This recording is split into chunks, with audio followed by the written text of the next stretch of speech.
The Centurion Project. Written by the 8th Day of Night. The Hearth-Warming Interlude. Part 2. Bookbinder stared longingly out the window, the candle beside her face the only source of light in the room.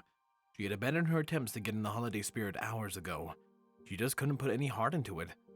She had done her best singing carols with her parents, cuddling up next to Night Flash as they talked and shared cookies, but it wasn't complete. She missed her baby boy, even if he had said... Bookbinder shook her head as the words rose in her ears. She refused to believe them. They had just gotten so angry with each other, and he had said it to hurt her. Nothing more. It was an argument. It had to be. He was her son, damn it, and even if she had to convince him, she would. She would do anything to have him with her. She heard the door open and close softly as Night Flash crept into their shared room. Though his parents had offered space, they had decided to take up a temporary residence with their parents until they could buy their dream house. They had it picked out and everything, a lovely 2-story townhouse that was painted a soft blue near the edge of the city. The current occupant, a librarian Bookbinder had studied with before she joined the Guard, intended to move to Philadelphia to work at a college there. She just needed to finish her tenure at Camelot, but by summer, the house would be available, and thanks to some well-placed tea sessions, she had rekindled their friendship as well as secured their bid on the house. Night Flash rubbed her shoulders with his hooves, rubbing softly against her neck as he sighed and joined her. You miss him too? Bookbinder sniffled. Of course I do, Flash. I hate what happened between us, and I hate the fact that he isn't here right now. I don't know why he had to be so stubborn. It's heartwarming. So what if it might have been awkward with my parents? Who bucking cares?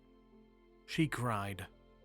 Bookbinder wiped her eyes as tears threatened to cloud her vision. She huffed as her chin hit the windowsill. I just want him here, Flashy. It isn't heartwarming if he isn't here. Night Flash sighed and embraced her with his wings, laying his chin on her shoulder.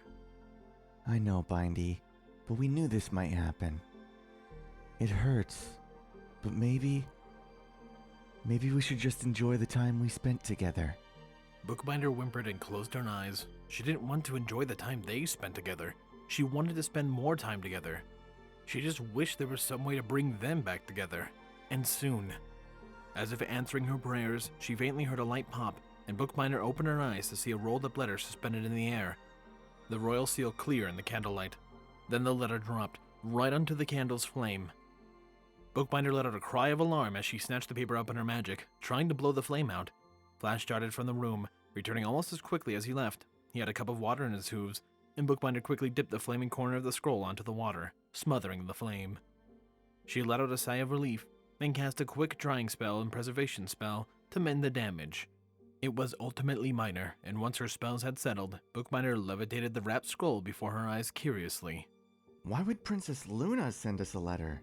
Night Flash asked as he sat beside her. Do you think this is some sort of emergency?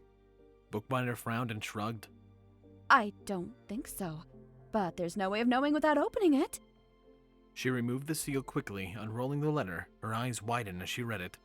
Dear Bookbinder and Night Flash, I hope this message finds you well.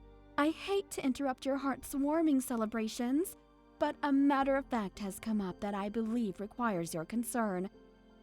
Elias has fallen ill due to some ill-conceived notions that he does not wish shared. I have made a promise not to speak of them, and would ask that you ask him yourselves. For the night, he shall remain in my care, but he misses you greatly, and I believe that it would be of great help to stay with him come morning. He has kept the details of your argument vague, but he believes that he has driven you away permanently. If you do still care for him, please arrive at the castle gates by 6 a.m. I shall be waiting to bring you to his current resting place. He needs the love and affection of his parents. If you do not wish to see him, so be it. I shall do my best to comfort him. I shall eagerly await your presence. Sincerely, Princess Luna. Bookbinder gasped softly. He missed them. He probably regretted every word between them, and he wanted them back. Her human was alone in Hearthwarming Eve, and that wouldn't do. That wouldn't do at all. Bookbinder shoved the letter into Nightflash's hooves as she began to dart around the room, throwing a small suitcase onto the bed as she threw in everything she would need to make his night special. Though she didn't remember buying the tomato soup, she threw it in the case anyway. Elias was sick. He needed as much soup, love, and cuddles as she could bring. The presents she had feared would sit unused went in after the soup. Bookbinder giggled at the thought of her baby unwrapping his gifts. She knew that he had some sort of holiday that was similar to hearthwarming, and though he hated the Christmas, she would make sure that he adored hearthwarming. Argument or not, she would make sure everything was perfect before the new year. Bindy. Flash said, looking up from the letter. Bookbinder didn't notice, tossing her pair of snowshoes near the door. A pair of her fluffiest socks went into the suitcase. If she was going to snuggle up with Flash and Elias, she would do it at her warmest. She made sure to snag a pair for Night Flash as well. Double the socks, double the snuggles. As she began to ransack the room for spare blankets to swaddle Elias in, Night Flash waved the letter in her face as he called her name again. Bindy, this is all unnecessary. Bookbinder levitated him out of her way as she snatched up her favorite hearthwarming book. She hadn't read them in years on the account of growing too old for them, but now that she had Elias. Night Flash sighed, then jumped onto the suitcase before she could put the books inside. He then put the letter in front of her face as he did his best shout whisper. Bindy! Bookbinder stopped, her eyes flitting around frantically as she looked for more things to shove into her suitcase. What? Elias needs us, Flash. We have to get to the castle with everything we can to comfort him. Night Flash snorted. Bindy, while I absolutely love how much you care about Red, and I really want to join you in getting ready to see him, we can't go to the castle until morning. Princess Luna's gonna be with him all night. Bookbinder frowned.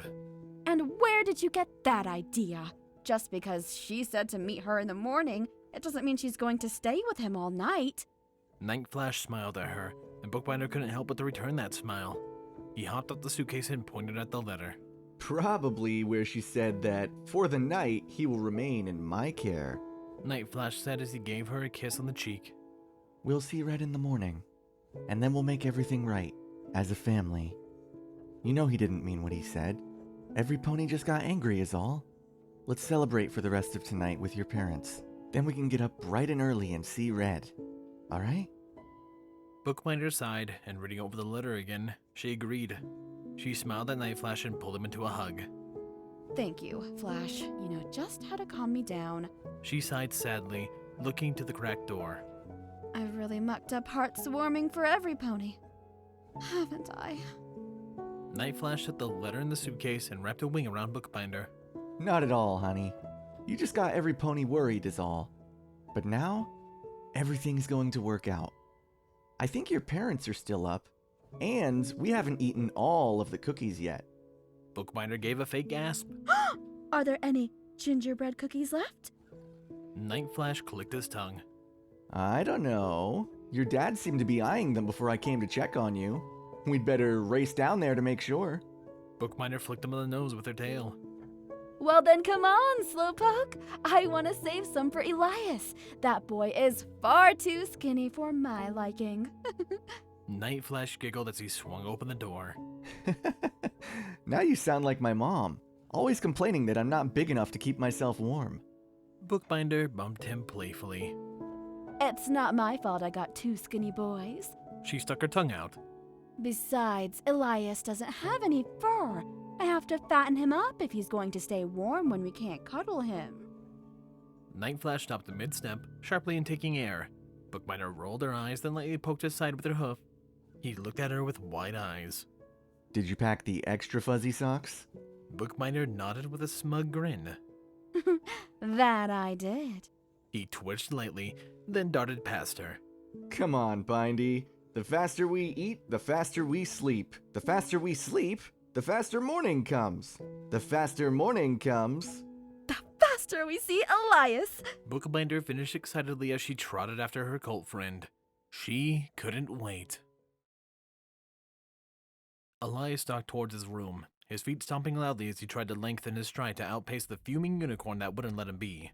Come on, Elias. It's just 2 days.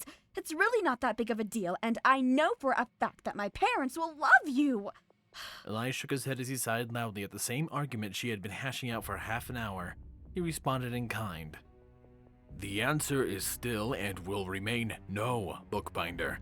This is something way outside my comfort zone. I mean, meeting your family, your real family, that's a big no for me. Too much. He threw his hands as he waved away the rest of the statement, and Bookbinder huffed. You're my real family too, Elias, or at least you will be soon. That remains to be seen, Elias replied snappily as he turned the corner. Bookbinder rolled her eyes as she followed him.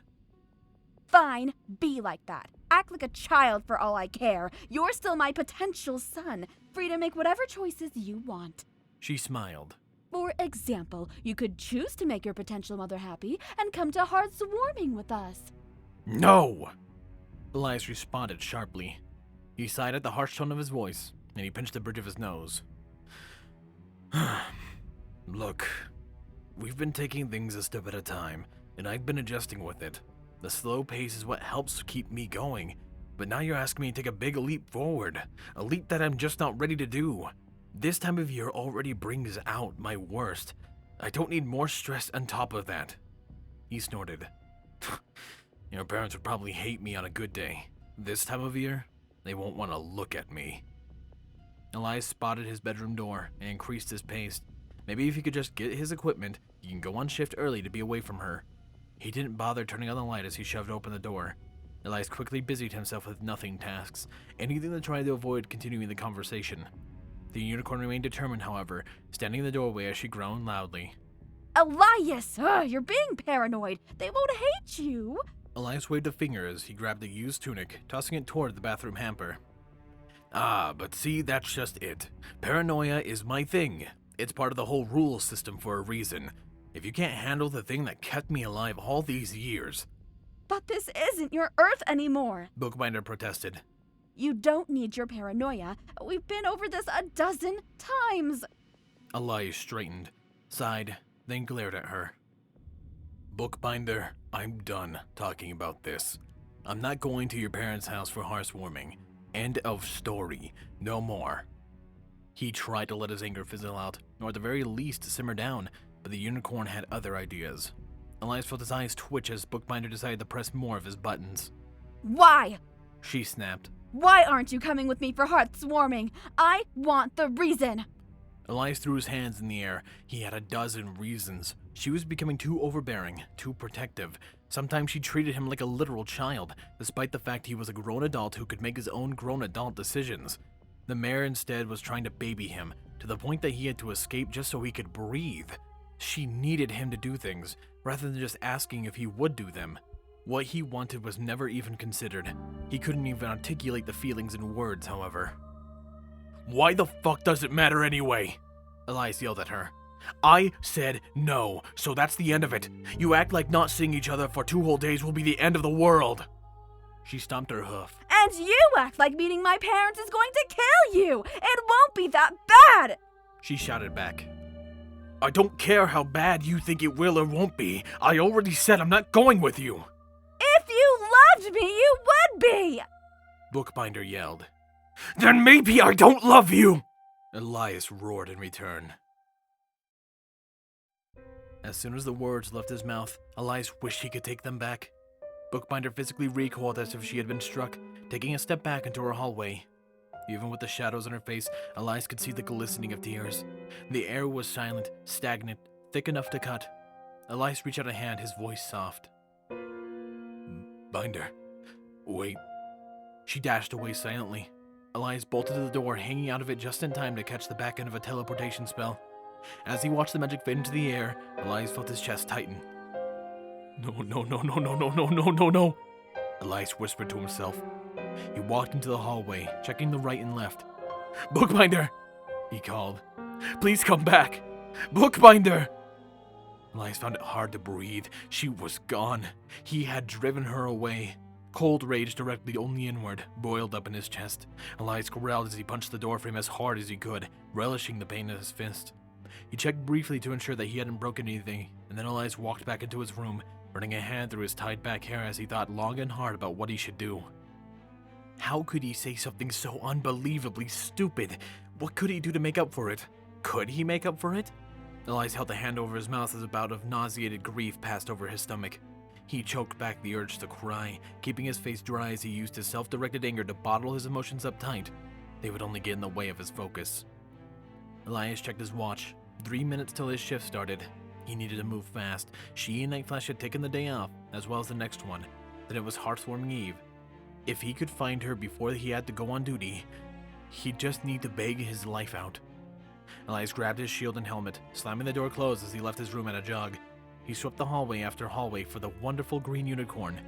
Only when he reared the guard room did he spot her, weeping on Nightflash's shoulder. The Pegasus was doing his best to comfort her, but it was clear to anyone with eyes that she was a mess now. Elias felt a pang in his heart as he stared dumbly at the damage he had caused. Elias mentally slapped himself and started forward. He needed to talk to her now, apologize, and then beg for forgiveness. Anything to make her feel better, to get her back. Nightflash didn't look away from Bookbinder as he began to guide her way. His wing laid out over her back. They were moving too fast. They were going to get around the corner. Elias began to pick up his pace, only to be stopped by a certain Destral as he neared the guard room. Ah, hello, Bright. Right on time. Nightshade said with a smile. Her eyes seemed happy, and she seemed devoid of her usual irritation with him. Great. Get on in here so we can get the daily briefing done. No pony wants to be sitting around right before Hearth's warming. Elias smiled at her weakly. They were getting away. Can I have a minute, Captain? Elias asked. I really need to talk with someone. It'll just be a second. Nightshade snorted, removing her watch from beneath her armor. After checking it, she shook her head and pushed him towards the door. Should have thought of that before arriving exactly on time. You want to talk with some pony? Be early. Now let's go before you're late and I have to write you up again. Elias latched onto the door frame with his fingers as he tried to push himself forward. The Thestral wouldn't be ignored, however, and she growled at him. Get in the bucking room, Bright! You might be the hot thing with that exercise win, but it doesn't earn you the right to disobey an order. Or be late. Elias felt a smile crack on his face. A commotion would draw their attention if he couldn't do it directly. Elias felt himself be shoved forward, so he clawed his way back into the hallway to view the pair of ponies. If he can get Nightshade to yell at him loud enough. They were already gone. The hallway was empty. Bookbinder was gone. The chance to apologize was lost. As Nightshade reared back to give him a nasty shove, Elias let go of the doorframe. He conceded and shuffled into the guard room. Nightshade opened her mouth to yell at him, then stopped as she looked upon the human's defeated face. In less than a second, he had gone from energetic to being somewhere else. To sullen. She frowned, taking a peek at the hallway, then looked back to Elias. Take a seat, guardsman. We have work to do. Elias nodded, and he felt reality slip away as depression surrounded him in a black cloud. Hearthwarming Day. Elias groaned loudly as he stirred from the nightmare. At least he didn't wake up shrieking this time. He cracked his eyes open as he looked around the room. He quickly noticed that it wasn't his own, and that he wasn't alone. What he thought had been a blanket was actually a blue pony. Elias grunted as he tried to brush Nightflash's wing off, but he found that the pony was heavier than normal. He was also behind Elias, rather than the unusual on top of Elias's chest. Elias tried to scoot away from the pony's chest, but a long blue hoof dragged him back, and he felt somebody's hot breath on his neck. The strength behind the limb was decidedly not Nightflash, as the Pegasus usually just moaned and complained whenever Elias shifted away from him. No, this was somebody much stronger, and the more Elias's eyes adjusted to the dim room, the more he suspected that he was sleeping with somebody he should definitely not be sleeping with. Luna snorted in his ear, her starry mane falling over his nose as she rolled on top of him. Elias flushed red as he relearned very quickly that he was stark naked.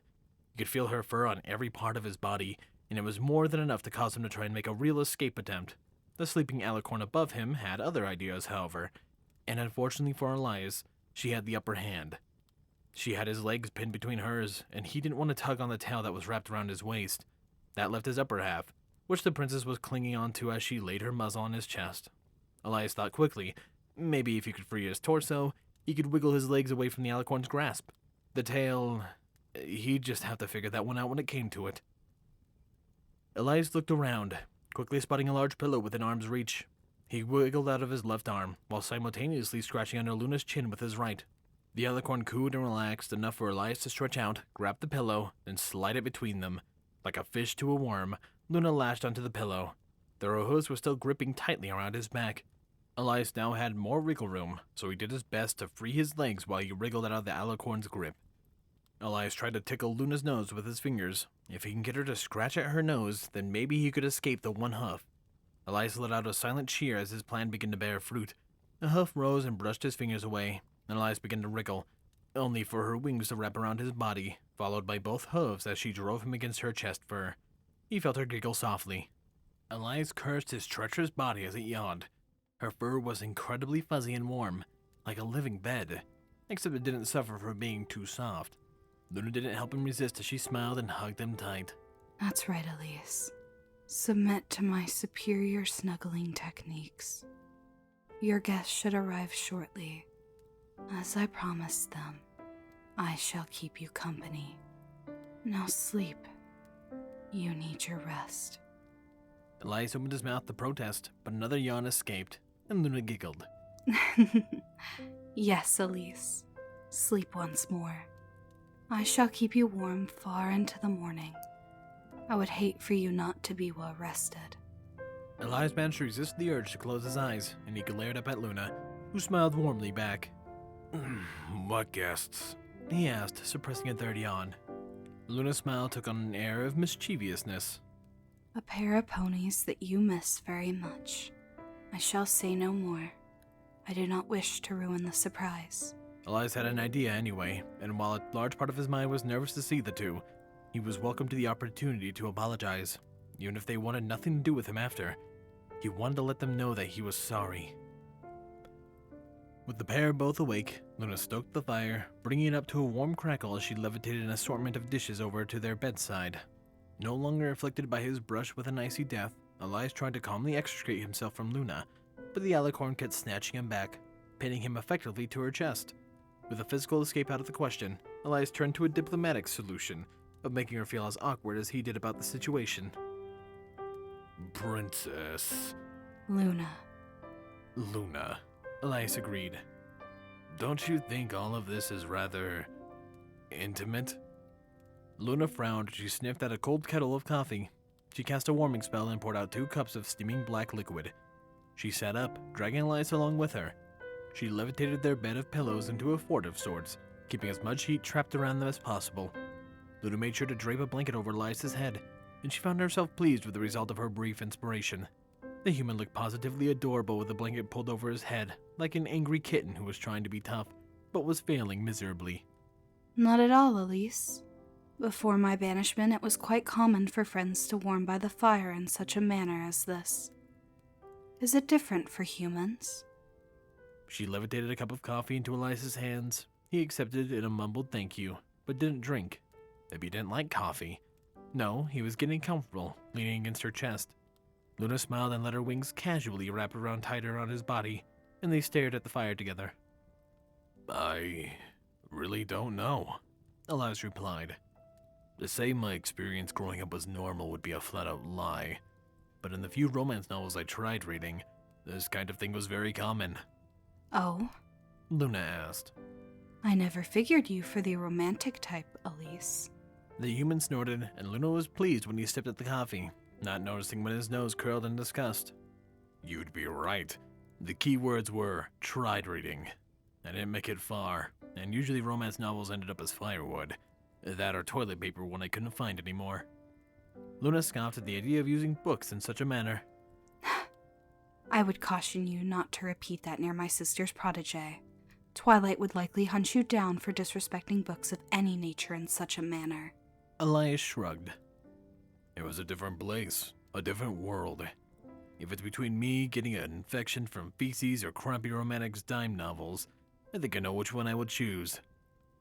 Luna felt her detection spell ding, and she conjured a quick double at the front gates to escort Bookbinder and Nightflash into the castle.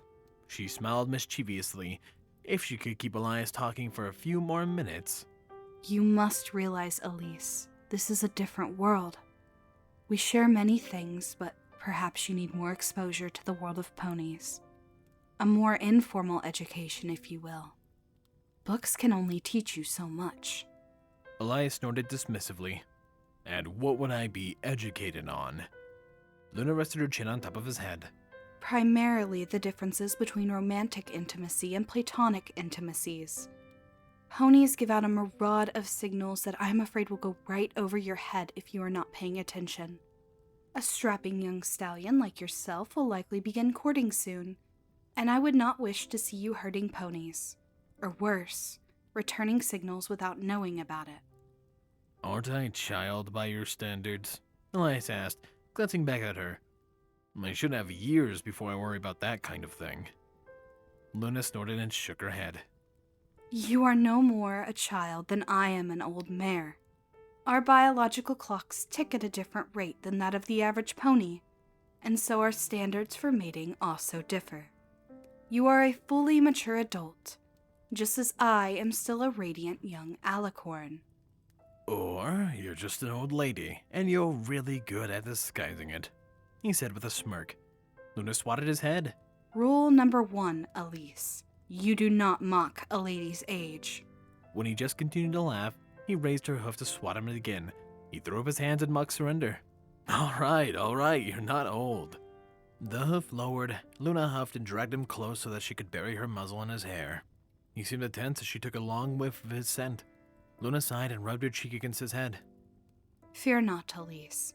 An exchange of scents is common amongst friends as well. Though it became less common with the advent of perfumes, ponies can tell much about one another through scent alone. It was a small lie, but not one he would ever likely find out. Smelling was considered an intimate act within friend and familiar groups, and an exchange of scents was considered positively romantic when done between two non-familiar ponies. Elias relaxed, but not fully, as if he doubted her words, and Luna sighed. Tell me, Elise, what would you consider romantically intimate? Elias chuckled weakly. Well, sitting in the arms, or in this case hooves of another, while naked, in front of a fire, covered in blankets comes to mind. Primarily the naked part. Why do you ponies seem to always take my clothes? He was trying to pass it as a joke, but Luna could tell that it was a real concern, and a bit of embarrassment for the human.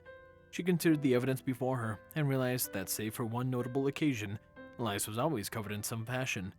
The removal of clothes was likely for only one of two reasons: the act of cleaning and changing said clothes, or as he said, romantic intimacy. Luna felt the realization dawn on her as she realized what this might look like from his perspective. Elise, am I making you uncomfortable by sitting with you like this? She asked, moving slightly away. She missed the contact of her fur on his back, but she would never get closer if she pushed him away by making him uncomfortable. He seemed to miss the contact as well, however, as he leaned back into her. Yes and no, he replied. The human in me says this is weird, especially since I don't have any clothes on. But you said it was normal for pony friends, right? His words seemed to desperately seek affirmation. Luna nuzzled the top of his head. Of course it is normal, Elise. Ponies are largely nude, and snuggling with a friend is a very common occurrence. If it would make you feel better, I can retrieve some garments for you. She looked away in embarrassment. I, unfortunately, do not have your clothing from last night, as I burn them away in my haste to get you warm and dry. I shall have the tailor make you more. That was my favorite pair of sandals, Elias grumbled. He shifted slightly Luna's chest fur, and the action almost felt like he was trying to nuzzle her. Had she been alone, she would have cheered. So many factors she had never considered when trying to make him well. Human physical intimacy was different than a pony's, but if she could make him treat physical intimacy like a pony would, it might just make him more comfortable and non-violent. He still wasn't fully relaxed, however. So, all of this is just... He paused. Between friends. Luna smiled and nodded. Absolutely, Elise.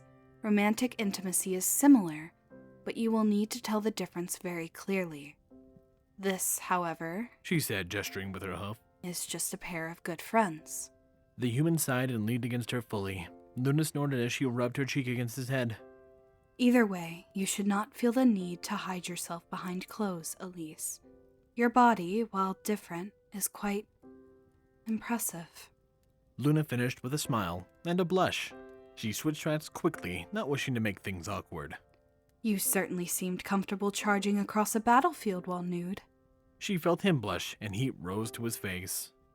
That was different, he mumbled. It was supposed to be a distraction. Luna grinned. Then you should be very proud, because you certainly distracted me. She teased. Elias groaned loudly and tried to wiggle in embarrassment, but Luna laughed and wrapped him tightly in her hooves, pressing his face into her fur as she heard a knock at the door. She opened it quickly with her magic, exposing Bookbinder and Night Flash. Their pair looked at her with some confusion, though Luna noticed Bookbinder's eyes light up at the sight of Elias, wrapped firmly in her hooves. The human, however, shivered at the sight of the ponies, and any trace of humor vanished as he tried to instinctively shy away. Bookbinder dropped, and Luna felt the room balance on a knife blade. She growled and quickly grabbed everything she would with her magic. Nobody would escape her grasp today without somebody being happy. First, she conjured a pair of underwear for Elias. The human would only grow more and more shy with continued nudity, so she crafted a pair of undergarments, similar to those she had destroyed.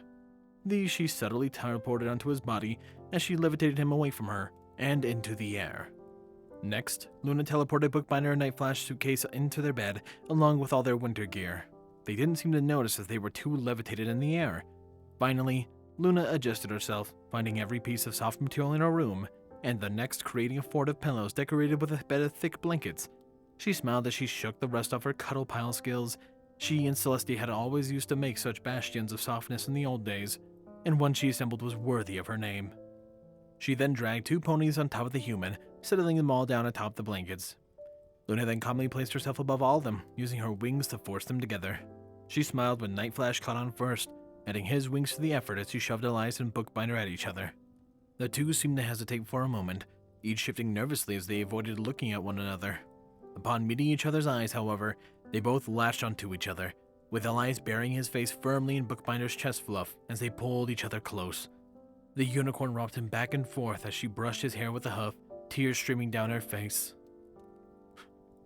Binder, Elias tried to say. Bookbinder shushed him as she nuzzled his cheek. Hush, Elias. I already know. You don't have to say anything. Mama already knows. No, Elias said, pulling away from her hose. I have to say this. I have to tell you how sorry I am. I have to beg for forgiveness because it doesn't matter how angry I got. I never should have said that. Anything else but never that. Bookbinder tried to grab the human, but he managed to elude her grasp. Luna saw tears in her eyes and he continued shying away. Bookbinder whimpered and stomped a hoof. Please, Elias, I don't care. I just want our little family to be together again. We can start over from step 1. I don't care. I just want to have my baby back. Why? Elias replied softly. Why do you want me back? I don't deserve you. I don't deserve anyone. Luna scooted the human into a range of Bookbinder's hooves, and the unicorn acted quickly, pulling him close as she wrapped herself around his chest, nuzzling his chin with increased vigor.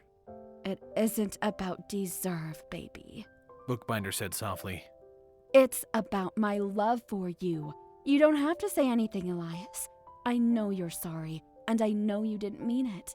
We just got angry with each other is all. I know you didn't mean it.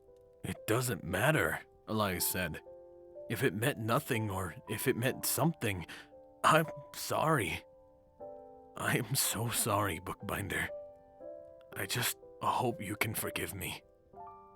Done, Bookbinder said softly, clicking her tongue.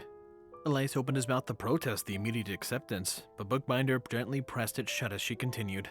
I forgive you, Elias, completely and utterly, because that's what a good mother does. She said with a smile. We had a nasty argument, and now we can both admit we were wrong and move on. She sighed as she leaned against him. She rubbed her cheek against his neck. My baby boy. Elias sat in silence for a moment, his eyes lost in a daze as he held the affectionate unicorn. He then leaned down and did his best attempt at imitating her nuzzle as he rubbed their cheeks together. Thanks, Bookbinder, he said softly. Bookbinder couldn't have looked happier as she began aggressively nuzzling Elias's head, rocking back and forth. She began to hum as they rocked, and Night Flash smiled brightly up at Luna. he mouthed silently. Luna nodded and gave him a smile.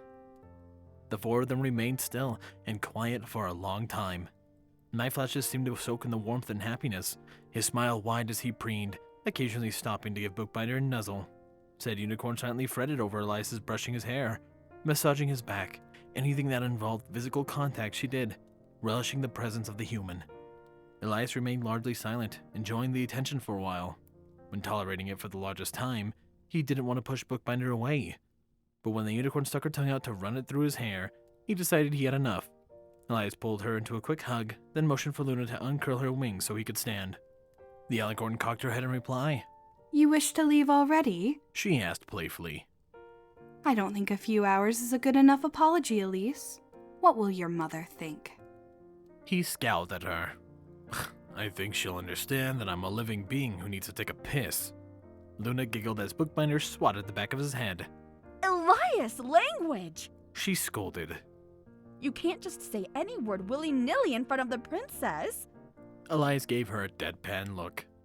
I'm just gonna pretend you didn't just say willy-nilly to me, and get up now. I really do need to use the bathroom. His eyes flickered downward. And put on clothes. You ponies have fur, well I've got squat. I need something to stay warm in this freezing castle. Bookbinder clamped her hooves together, then shoved the human free of Luna's wings. Well, go on then. Nightflash and I will get your presents ready. Presents? Elias asked in confusion. Bookbinder shoved him harder, shooting him towards Luna's bathroom. Elias looked to the alicorn as he stood up, and she gave him a nod of permission. He threw suspicious glances over his shoulders as he shut the door behind him.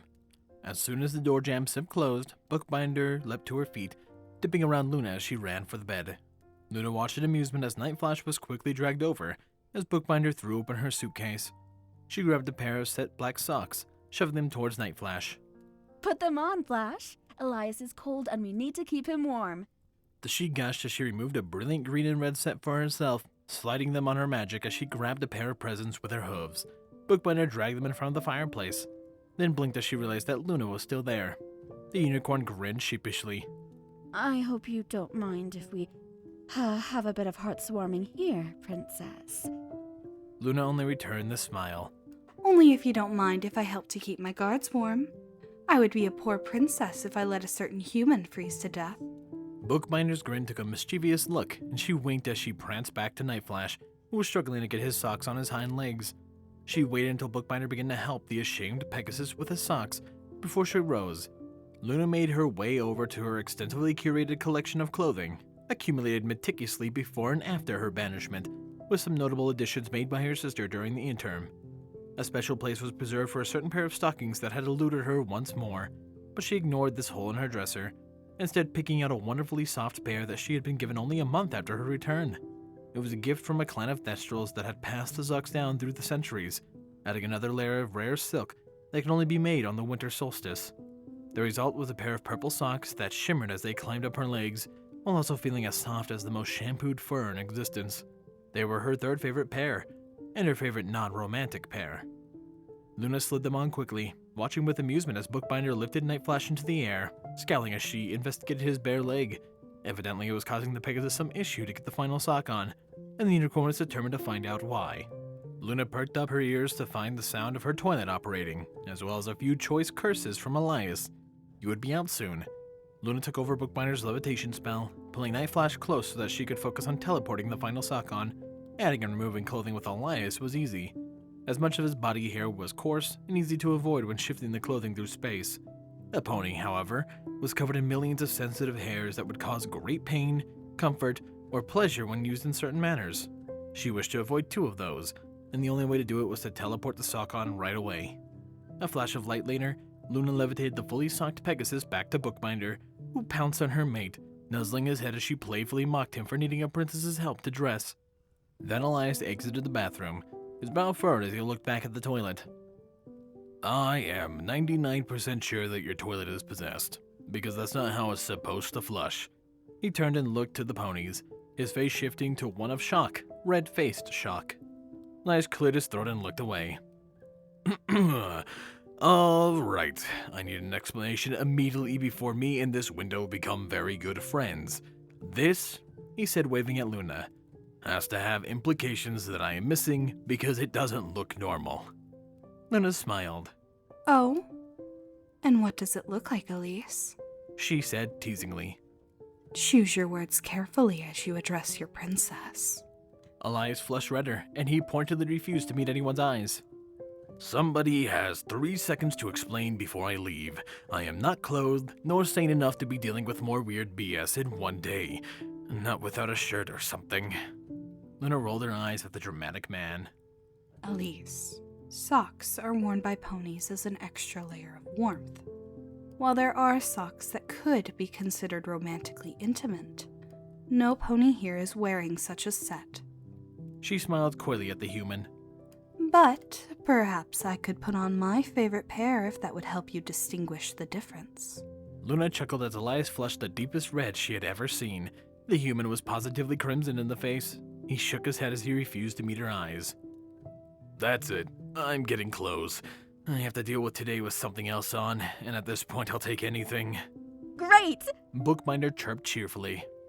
Elias quickly found himself suspended in the green aura as she levitated him back to a pile of pillows. Nightflash quickly joined him, perching himself on Elias' shoulder. The human grimaced as Nightflash kneaded his shoulders, but that shifted to a smile when the Pegasus settled, sighing happily as he laid his chin on Elias' head. Elias reached up and gave him a scratch behind the ears as Bookbinder levitated the packages over. Elias looked at the wrapped gifts with some trepidation as Bookbinder plopped down in front of him, passing around a plate of cookies that Luna had left lying around. Elias took one, nibbling on it as he kept his hands well away from the presents. Luna settled onto the pillows, but remained slightly distant from the trio, not wishing to interrupt their family moment. So, what's this about? He asked nervously. Bookbinder giggled as she settled before Elias. It's presents, silly. Nightflash and I got you a couple of things we're sure you'll love.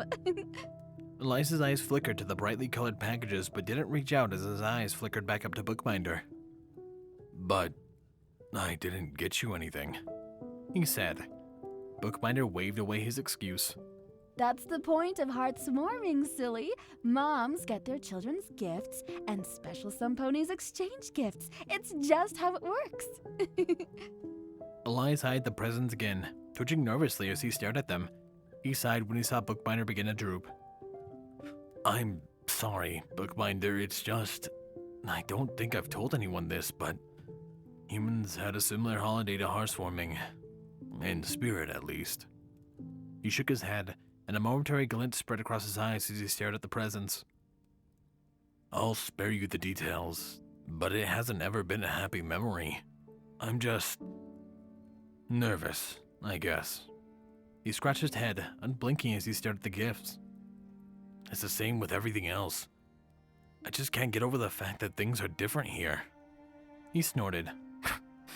You'd figure it'd be easy. What, with magic and the multitude of new species, but no.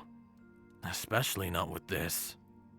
Nightflash and Bookbinder exchanged a knowing look, which Luna caught, but Elias didn't. He seemed fixated on the wrapped boxes before him. Nightflash climbed down from Elias' shoulder, motioning for Luna to lean against the human. When the Night Princess only gave him a confused look, he reached out and dragged her against Elias' back. Almost instinctively, Elias leaned back into her chest fur, his eyes never wavering from the presence. Smiling widely, Nightflash then settled at Elias' side, laying his head on the human's lap. He guided Elias' still hand to his ears, and the fingers moved quickly, massaging the Pegasus' ears as Nightflash groaned happily. We've got you, Red. Nightflash said quietly, his legs kicking. Whatever happened in the past, we've got you in the now. Let's just have fun together. You'll... Ooh, that's the spot. Love your presence. Elias snorted and shook his head as his gaze finally broke from the presence seated before him. He glanced at all three ponies, and though he looked slightly embarrassed when he looked at Luna, he didn't move away from her. Luna smiled and waited cheerfully as Bookbinder nudged the first presence, a small box wrapped in a dull green foil, forward. Elias picked it up gently, as if afraid he would break it, and then he looked at Bookbinder. Are you sure I don't need to do anything for you? It doesn't have to be big, but doing nothing feels not right. Bookbinder huffed and crossed her hooves. Fine. Then how about this? You're gift to me for Hearth's warming is that I get to baby you. No restrictions for the rest of the day. We can start back on the progression tomorrow. How does that sound? Elias nodded slowly. All right, that sounds fine. Bookbinder froze, staring at him in open-mouthed shock. Really? She asked breathlessly. Do you mean that? Elias ran his thumb across the package in his hand, then nodded. I don't see why not. Bookbinder's eyes widened, and then she pounced on Elias, rubbing herself up and down his body. My baby boy! She cried. Thank you so much. Oh, today is going to be perfect! Elias spat but didn't protest as her tail flicked him in the mouth as she spun around, settling next to Nightflash's head. Bookbinder sighed happily, then tapped his leg. Open it, baby. It's special, and you'll love it. Elias smirked, then looked at Nightflash. What about you, Flash? You want anything for hearthwarming?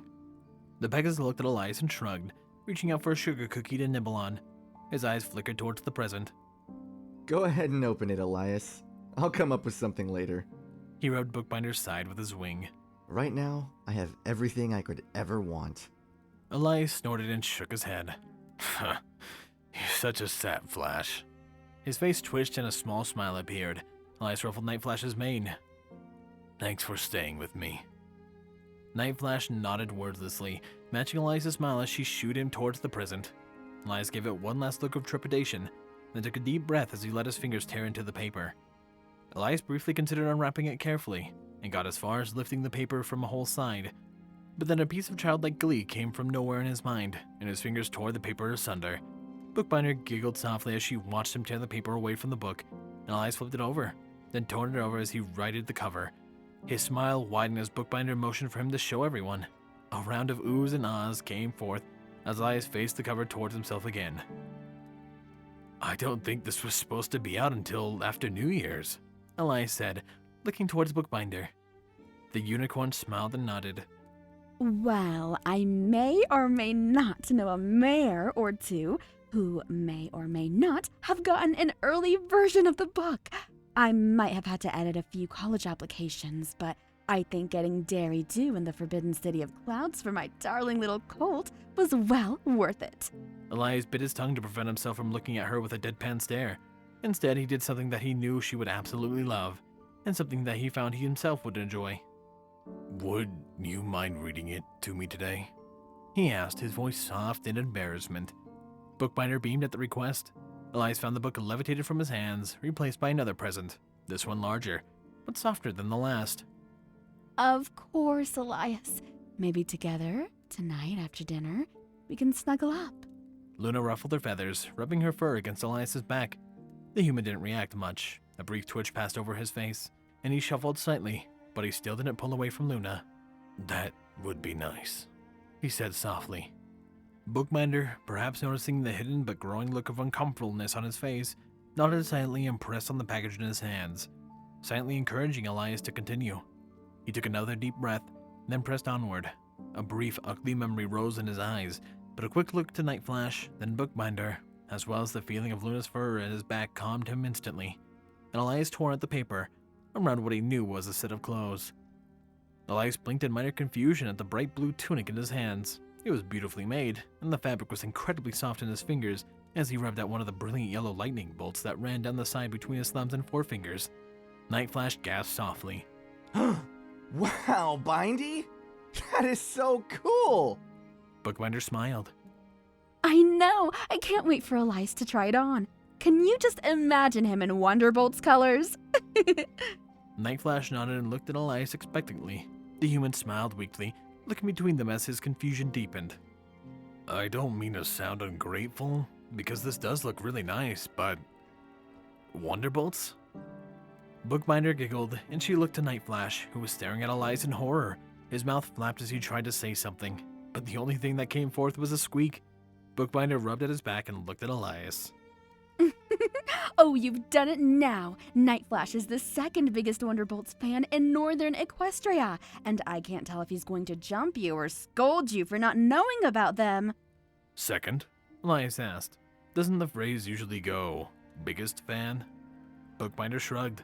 It should, But some mayor in Ponyville claimed the actual title, so Flash is second.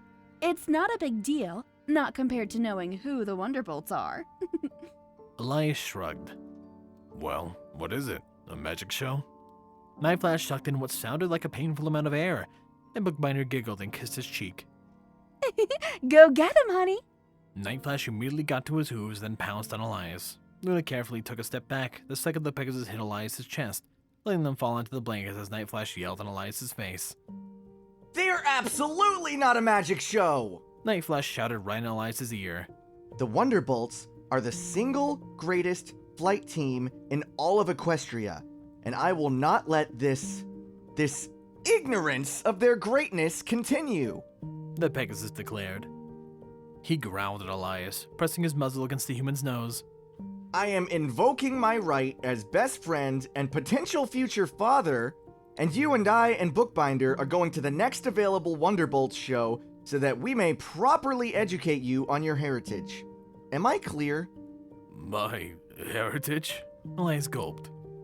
Bookbinder smiled and shook her head. Oh, my sweet boy. You do not learn. The human looked at her, and then at Night Flash in shock. He had never seen Night Flash get so assertive. It was almost scary. Bookbinder evidently didn't share her opinion, because she rose, then purred as she nuzzled Night Flash's back. I like this, Night Flash. She said softly. It's very fitting, especially for our little uneducated degenerate of a son. She looked at Elias with a playful gleam in her eyes. Flashy, I don't think you've convinced him yet. He hasn't agreed to your terms. Night Flash growled again, and his eyes seemed to bore into Elias' soul. Instead of a yell, his voice was low, as if the anger was genuine. Elias, I swear to you, you will be snuggled until we physically turn you into a pony if you don't come to a Wonderbolts show so that you may learn of your Pegasus ancestry. Am I clear? Elias cringed slightly. Fine, I'm sorry, I didn't know. And I'll come to show with you. It's just that you never talked about them. Nobody here does. He looked back at Luna for help, but the blue unicorn shook her head. Do not look to me, Elise. I am a Wonderbolts fan, as is my sister. It is one of our favorite bonding activities that we can get away with doing in public. She sighed and looked away into the air. I wish that I could fly in the sky as they do. The speed, the grace, the daring. 'Tis truly a sight. Elias looked back to Night Flash, who was frowning, his eyes staring at Elias' chest. The Pegasus sat for a minute in silence, then grunted. I guess we haven't. His serious demeanor disappeared, and for a second Elias thought the pony would cry. Night Flash sniffled slightly, wiping his eyes. It's all my fault you don't know about the Wonderbolts. I'm sorry, Red. Elias wrapped one arm around the pony's barrel, pulling him into a hug, while the other scratched Night Flash's ears. Elias tapped the Pegasus' nose lightly. None of that, Elias said. If I'm not allowed to be depressed on heartwarming, neither are you, okay? Night Flash smiled and nodded. Thanks, Red. The Pegasus fell silent for a moment, then noticed the bright blue he was sitting on. Night Flash wiggled free on Elias' grip and then pushed the tunic towards the human. We'll put it on, He said excitedly. I promise. It might take a while, but once you see a Wonderbolts show, you'll be hooked for life. I don't doubt it, Elias replied. He unbundled the tunic, then slipped it quickly over his head. It floated over his shoulders without resistance, a perfect fit as it sat weightlessly on his body. The tunic was clearly something that he would not be wearing on duty. Bookbinder oohed softly and Night Flash beamed. To maintain some level of his regular demeanor, Elias snorted and rolled his eyes at the two, but he gave them both a hug. Thank you. Both of you.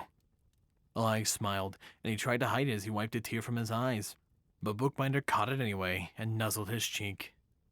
Of course, baby boy. It may not have turned out like we expected, but I think we can all safely say that this was a very good heartwarming. They all mumbled agreements, and Elias leaned back into Luna, surprised that he could still mostly feel her fur on his now covered back. The alicorn didn't seem to mind either, as she leaned into Elias just enough for him to realize that she was doing it. Elias blushed and didn't look up, knowing that she was watching his face closely. Luna laid her head on top of his, humming quietly as the trio stared into the fire. simply enjoying each other's company. The rest of the day passed as a warm, happy blur for Elias. They sat and occasionally spoke with each other, but mostly they remained silent, staring into the fire as they fully relaxed. More than once they fell into a pile and slept for an hour or two, only to be shaken awake by somebody needing to use the bathroom, or more often, somebody wanting food. It was well into the afternoon before they left Luna's room, with Yellicorn going to celebrate with her sister, while Elias, Bookbinder, and Nightflash all went back to their shared room.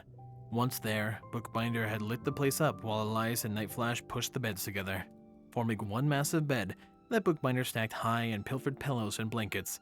They made their own fortress of softness, and Nightflash cuddled up underneath Elias's arm and fell asleep while the human and Bookbinder read his new book together. The unicorn lasted for hours as she read, but eventually she tired as well, and she curled up on Elias's chest, nuzzling his hairy chin as she fell asleep quietly. With the ponies asleep, Elias was left alone with his thoughts and the crackle of the fire. The voices in his head were silent, either traumatized into submission by his near-death experience, or celebrating silently at the return of his parents.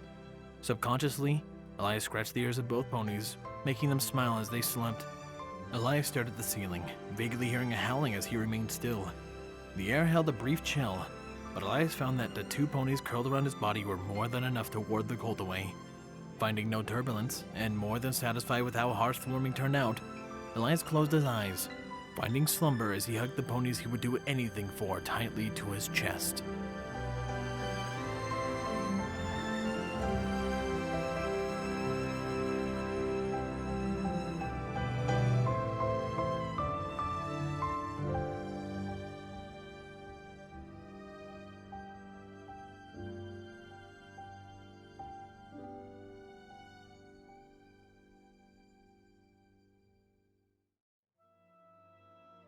There we go. Finally finished with the hearth-warming interlude. This was a project a month or so in the making. Before anything else though, I would like to thank the wonderful VAs for this project. They did so much good work and I absolutely loved how it came out. Please consider checking out the description down below for not only their links, but also where you can hire them for your own projects. They did amazing work and I absolutely loved them. They all sound great, and I hope you guys agree. What else I love are the wonderful Patreons who make this possible. Thank you, Chase Lemaster, Starlight Blaze, Sword Brother and Mordred, Thine Tiny Equine, Squall Windfeather, Stu Hex, and Rainflicker. My Tier 2 Captain Blueshadow, Solus, The Animated Ghost, HKH4 aka Texture, and of course a large, big thank you to Silent Titan. I appreciate you guys' support so much and it means a ton to me. And of course a large thank you to everyone that watches these videos and supports me, leaving a comment, a like, subscribing. It means a lot and I love that you guys enjoy my stuff that I produce. But I'm not the one going to end this video. It's actually going to be the author of the Centurion project. I just want to thank you guys for a wonderful Christmas and have a happy new year. 8. Finish the video. This is the 8th day of night, author of the Centurion project. Thank you all for watching. I hope you all have a Merry Christmas and a Happy New Year.